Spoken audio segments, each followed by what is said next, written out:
ओम शांति, ओम शांति, ओम शांति। आज है 18 सितंबर 2020।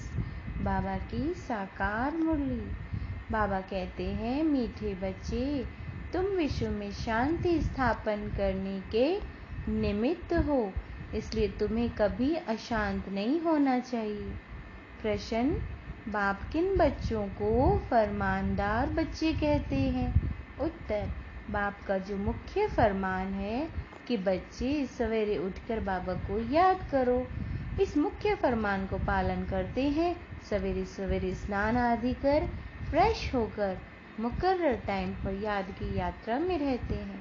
बाबा उन्हें सपूत फरमानदार कहते हैं। वही जाकर राजा बनेंगे। कपूत बच्चे तो झाड़ू लगाएंगे। बाबा कहते ओम शांति। इसका अर्थ भी बच्चों को समझाया जाता है। ओम अर्थात मैं आत्मा हूँ, ऐसे सब कहते हैं। जीव आत्मा है जरूर, और सब आत्माओं का एक बाप है। शरीरों के बाप अलग अलग होते हैं, यह भी बच्चों की बुद्धि में है। हद के बाप से हद का और बेहद के बाप से बेहद का वर्षा मिलता है। अब इस समय मनुष्य चाहते हैं विश्व में शांति हो। अगर चित्रों पर समझाया जाए तो शांति के लिए कलयुग अंत सतयुग आदि के संगम पर ले आना चाहिए। यह है सतयुग, नई दुनिया। इसमें एक धर्म होता है तो पवित्रता, शांति, सुख है। उनको कहा ही जाता है हेवन। यह तो सब मानेंगे। नई दुनिया में सुख है, दुख हो ही नहीं सकता। किसी को भी समझाना बहुत सहज है। शांति और अशांति की बात यहाँ विश्व पर ही होती है। वह तो है ही निवारण धाम, जहाँ शांति अशांति का प्रश्न ही नहीं उठ सकता। बच्चे जब भाषण करते हैं तो पहले पहले विश्व में शांति की बात ही उठानी चाहिए। मनुष्य शांति के लिए बहुत प्रयास करते हैं, उनको प्राइज भी मिलती रहती है। वास्तव में इसमें दौड़ा दौड़ी करने की बात नहीं। बाप कहते हैं सिर्फ अपने स्वधर्म में टिको तो विकर्म विनाश हो जाएंगे। स्वधर्म में टिकेंगे तो शांति हो जाएगी। तुम हो ही एवर शांत बाप के बच्चे। यह वर्षा उनसे मिलता है, उनको कोई मोक्ष नहीं कहेंगे। मोक्ष तो भगवान को भी नहीं मिल सकता। भगवान को भी पार्ट में जरूर आना है। कहते हैं कलप कलप कलप के संगम युगे में आता हूँ, तो भगवान को भी मोक्ष नहीं, तो बच्चे फिर मोक्ष को कैसे पा सकते हैं? ये बातें सारा दिन विचार सागर मंथन करने की है। बाप तो तुम बच्चों को ही समझाते हैं, तुम बच्चों को समझाने की प्रैक्टिस जायजती है। शिव बाबा समझाते हैं तो तुम सब ब्राह्मण ही समझते हो। विचार सागर मंथन तुमको करना है। सर्विस पर तुम बच्चे हो, तुमको तो बहुत समझाना होता है। दिन रात सर्विस में रहते हैं। म्यूजियम में सारा दिन आते ही रहेंगे। रात्रि को 10-11 तक भी कहाँ आते हैं। सवेरे 4 बजे से भी कहाँ कहाँ सर्विस करने लग पड़ते हैं। यहाँ तो घर है, जब चाहे तब बैठ सकते हैं। सेंटर में तो बाहर से दूर दूर से आते हैं, तो टाइम मुकर्रर रखना पड़ता है। यहाँ तो कोई भी टाइम बच्चे उठ सकते हैं, परंतु ऐसे टाइम तो नहीं पढ़ना जो बच्चे उठें और झुटका खाएं। इसलिए सवेरे का टाइम रखा जाता है। जो स्नान आदि करके फ्रेश हो जाएं, फिर भी टाइम पर नहीं जाते तो उनको फरमानदार नहीं कह सकते। लौकिक बाप को भी सपूत और कपूत बच्चे होते हैं ना, बेहद के बाप को भी होते हैं। सपूत जाकर राजा बनेंगे, कपूत जाकर झाड़ू लगाएंगे। मालूम तो सब पड़ जाता है ना। कृष्ण जन्माष्टमी पर भी समझाया है। कृष्ण का जन्म जब होता है तब तो स्वर्ग है, एक ही राज्य होता है। विश्व में शांति है, स्वर्ग में बहुत थोड़े मनुष्य होंगे। वह है ही नई दुनिया। वहाँ अशांति हो नहीं सकती। शांति तब है जब एक धर्म, जो धर्म बाप स्थापन करते हैं, बाद में जब और धर्म आते हैं तो अशांति होती है। वहाँ है ही शांति। 16 कला संपूर्ण है ना। चंद्रमा भी जब संपूर्ण होता है तो कितना शोभता है। उनको फुल मून कहा जाता है।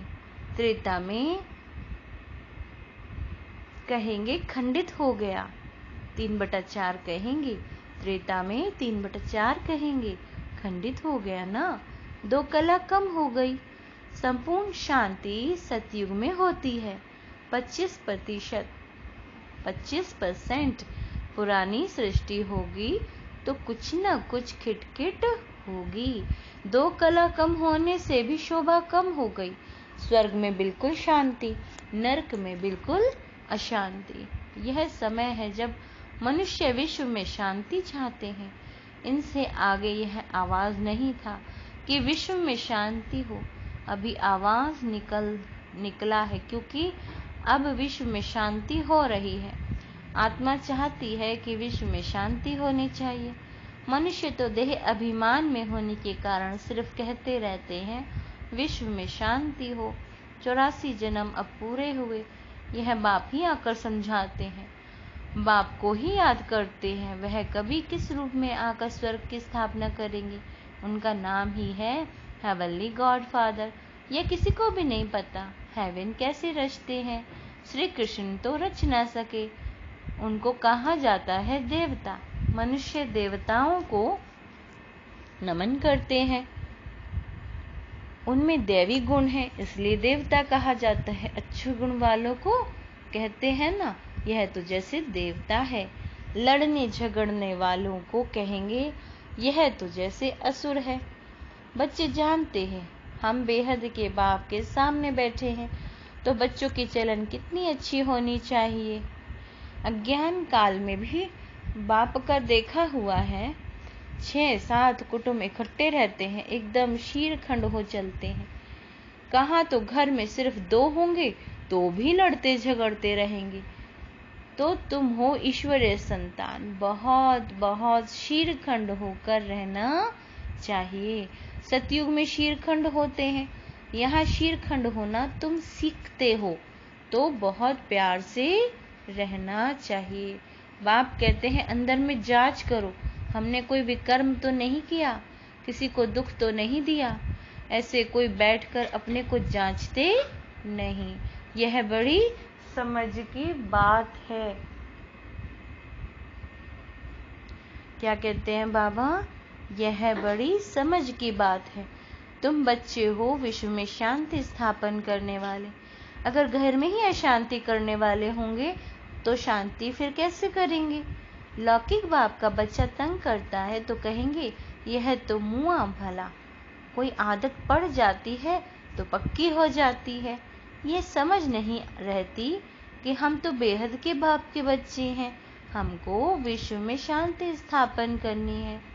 शिव बाबा के बच्चे हो, अगर अशांत होते हो तो शिव बाबा के पास जाओ, वह तो हीरा है, वो झट तुमको युक्ति बताएंगे, ऐसे शांति हो सकती है, शांति का प्रबंध देंगे। ऐसे बहुत है, चलन देवी घराने जैसी नहीं है। तुम अब तैयार होते हो गुलगुल दुनिया में जाने। यह है गंदी दुनिया, वैशाल्य, इससे तो नफरत आती है। विश्व में शांति होगी तो नई दुनिया में संगम पर नहीं हो सकती। यहाँ शांत बनने का पुरुषार्थ करते हैं, पूरा पुरुषार्थ नहीं करते तो फिर सजा खानी पड़ेगी। मेरे साथ तो धर्मराज है ना, जब हिसाब किताब चुकतू होने का समय आएगा तो खूब मार खाएंगे। कर्म का भोग जरूर है, बीमार होते हैं वह भी कर्म भोग है। बाप के ऊपर तो कोई नहीं, समझाते हैं बच्चे गुलगुल बनो तो उच्च पद पाएंगे, नहीं तो कोई कायदा नहीं। भगवान बाप जिसको आधा कल्प याद किया उनसे वर्षा नहीं लिया तो बच्चे किस काम के। परंतु ड्रामा अनुसार यह भी होना जरूर है। तो समझाने की युक्तियां बहुत हैं। विश्व में शांति तो सतयुग में थी, जहां इन लक्ष्मी नारायण का राज्य था। लड़ाई भी जरूर लगेगी क्योंकि अशांति है ना। कृष्ण फिर आएगा सतयुग में। कहते हैं कलयुग में देवताओं का परछाया नहीं पड़ सकता। यह बातें तुम बच्चे ही अब सुन रहे हो। तुम जानते हो शिव बाबा हमको पढ़ाते हैं, धारणा करनी है, सारी आयु ही लग जाती है। कहते हैं ना, सारी आयु समझाया फिर भी समझते नहीं है। बेहद का बाप कहते हैं पहले पहले मुख्य चीज तो समझाओ। ज्ञान अलग है, भक्ति अलग चीज है। आधा कल्प है दिन, आधा कल्प है रात। शास्त्रों में कल्प की आयु ही उल्टी लिख दी है, तो आधा आधा भी हो नहीं सकते। तुम्हारे में कोई शास्त्र आदि पढ़े हुए नहीं है तो अच्छे हैं, पढ़े हुए होंगे तो संशय उठाएंगे, प्रश्न पूछते रहेंगे। वास्तव में जब वानप्रस्थ अवस्था होती है तब भगवान को याद करते हैं, कोई न कोई की मत से। फिर जैसे गुरु सिखलाएंगे, भक्ति भी सिखलाते हैं। ऐसे कोई नहीं जो भक्ति ना सिखलाए, उनमें भक्ति की ताकत है, तब तो कहेंगे इतने फॉलोवर्स बनते। फॉलोवर्स को भक्त पुजारी कहेंगे। यहाँ सब है पुजारी, वहाँ पुजारी कोई होता नहीं। भगवान कभी पुजारी नहीं बनता। अनेक पॉइंट समझाई जाती है, धीरे धीरे तुम बच्चों में भी समझाने की ताकत आती जाएगी। अभी तुम बतलाते हो कृष्ण आ रहा है, सतयुग में जरूर कृष्ण होगा, नहीं तो वर्ल्ड की हिस्ट्री ज्योग्राफी कैसे रिपीट होगी। सिर्फ एक कृष्ण तो नहीं होगा, यथा राजा रानी तथा प्रजा होगी ना। इसमें भी समझ की बात है। तुम बच्चे समझते हो, हम तो बाप के बच्चे हैं, बाबा से वर्षा, बाप हमें वर्षा देने आए हैं। स्वर्ग में तो सभी नहीं आएंगे, न त्रेता में सब आ सकते। झाड़ आहिस्ते आहिस्ते वृद्धि को पाता रहता है। मनुष्य सृष्टि रूपी झाड़ है, वहाँ है आत्माओं का झाड़। यहाँ ब्रह्मा द्वारा स्थापना, फिर शंकर द्वारा विनाश, फिर पालना। अक्षर भी यह कायदे सिर बोलने चाहिए। बच्चों की बुद्धि में यह नशा है, ये सृष्टि का चक्र कैसे चलता है, रचना कैसे होती है। अब यह छोटी रचना है ना, यह जैसे बाजोली है, पहले शूद्र है, फिर बाप आकर रचना रचते हैं ब्रह्मा द्वारा ब्राह्मणों की। ब्राह्मण तो जाते हैं चोटी, चोटी और पैर आपस में मिलते हैं। पहले ब्राह्मण चाहिए। ब्राह्मणों का युग बहुत छोटा होता है, पीछे हैं देवताएं। यह वर्ण वाला चित्र भी काम का है। यह चित्र समझाने में बहुत इजी है। वैरायटी मनुष्यों का वैरायटी रूप है, समझाने में कितना मजा आता है। ब्राह्मण जब है तो सब धर्म है।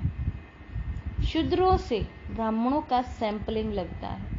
मनुष्य तो झाड़ के सैंपलिंग लगाते हैं, बाप भी सैंपलिंग लगाते हैं, जहाँ विश्व में शांति हो। अच्छा, मीठे मीठे सिक्के लदे बच्चों प्रति माता पिता बाप दादा का याद प्यार और गुड मॉर्निंग। रूहानी बाप की रूहानी बच्चों को नमस्ते। हम रूहानी बच्चों की रूहानी माता पिता बाप दादा को याद प्यार गुड मॉर्निंग और नमस्ते। धारणा के लिए मुख्य सार, सदा स्मृति रखनी है हम ईश्वर की संतान हैं।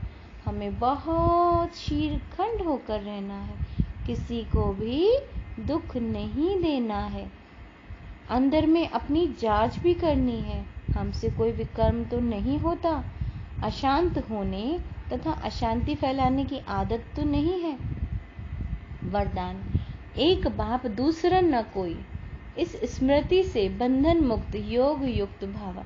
अब घर जाने का समय है, इसलिए बंधन मुक्त और योग युक्त बनो। बंधन मुक्त अर्थात लूज ड्रेस टाइट नहीं, ऑर्डर मिला और सेकंड में गया। ऐसे बंधन मुक्त योग युक्त स्थिति का वरदान प्राप्त करने के लिए सदा यह वायदा स्मृति में रहे कि एक बाप दूसरा न कोई। क्योंकि घर जाने के लिए व सतयुगी राज्य में आने के लिए इस पुराने शरीर को छोड़ना पड़ेगा। तो चेक करो, ऐसे एवर रेडी बने हैं या अभी तक कुछ रस्सियां बंधी हैं। यह पुराना चोला टाइट तो नहीं है। स्लोगन, व्यर्थ संकल्प रूपी एक्स्ट्रा भोजन नहीं करो तो मोटेपन की बीमारियों से बच जाएंगे। अच्छा, ओम शांति।